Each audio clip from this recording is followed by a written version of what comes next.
Students, आज आपको हम मध्यमान यानी मीन के बारे में जानकारी देंगे कि मध्यमान क्या होता है और इसकी गणना किस प्रकार से की जाती है। पहले हम मध्यमान को समझ लेते हैं। सांख्यिकी में जिसे मध्यमान कहा जाता है, सामान्य गणित में उसे औसत कहा जाता है। ठीक है, मध्यमान जो है वो प्राप्तांकों का गुरुत्व केंद्र होता है।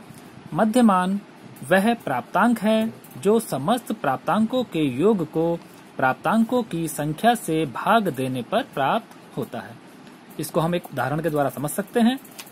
अगर हमारे पास कुछ प्राप्तांक दिए हुए हैं, जैसे ये हैं 5, 8, 7, 14, 16, तो इनका अगर मध्यमान हमें निकालना है तो प्राप्तांकों का योग यानी कि जो प्राप्तांक हैं 5, 8, 7, 14, 16 इन सबको जोड़ लेंगे। इनका योग कितना आएगा 50, और प्राप्तांकों की संख्या यानी कि कुल संख्या इनकी कितनी है उसको हम गिन लेंगे।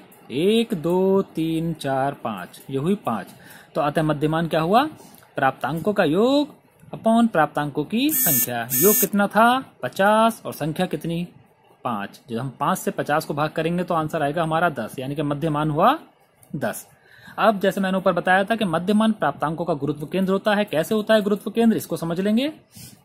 हमारे पास सबसे छोटी संख्या कौन सी है प्राप्तांकों में 5।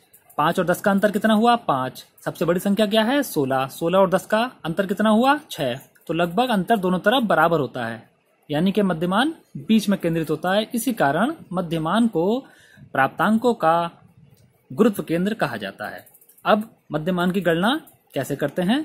मध्यमान से संबंधी हमें दो प्रकार के प्राप्तांक हमें प्राप्त होते हैं, जिसे हम कहते हैं अवर्गीकृत आंकड़े और वर्गीकृत आंकड़े। पहला अनग्रुप्ड डेटा और दूसरा ग्रुप्ड डेटा। पहले की बात करते हैं, अवर्गीकृत आंकड़ों में मध्यमान की गणना किस प्रकार होती है। तो हम अवर्गीकृत आंकड़ों को समझ लेते हैं। वह आंकड़े जो बिना किसी निश्चित क्रम के बिखरे हुए होते हैं, जैसे कि ऊपर हमने एग्जाम्पल दिया था। यहाँ पर इनका वर्गीकरण नहीं किया गया, इसमें कोई क्रम नहीं है, कोई भी आंकड़ा आगे पीछे आ सकता है। सामान्यतः अवर्गीकृत आंकड़ों में जहां पर प्राप्तांकों की संख्या 30 से कम होती है, वहां पर अवर्गीकृत आंकड़े रहते हैं हमारे पास। तो जब हमें अवर्गीकृत आंकड़ों में मध्यमान की गणना करनी होती है तो उसका फार्मूला हमारे पास है मध्यमान बराबर sigma x upon n. Sigma x यहाँ पर क्या है प्राप्तांकों का योग, जो कि हमने ऊपर किया था, और एन क्या है प्राप्तांकों की संख्या, ये भी हमने ऊपर की थी। तो मध्यमान कैसे निकालेंगे, सिग्मा एक्स अपॉन एन, यानी कि प्राप्तांकों के योग को प्राप्तांकों की संख्या से अगर भाग करेंगे तो मध्यमान प्राप्त हो जाएगा। एक एग्जाम्पल के माध्यम से हम इसको देख लेते हैं। एग्जाम्पल हमारे पास ये है, अवर्गीकृत आंकड़े हमारे पास हैं 7, 10, 8, 13, 11, 14, 9, 9, 13, 15। ये हमारे पास कुछ अवर्गीकृत यानी कि अनग्रुप्ड आंकड़े हैं, प्राप्तांक हैं।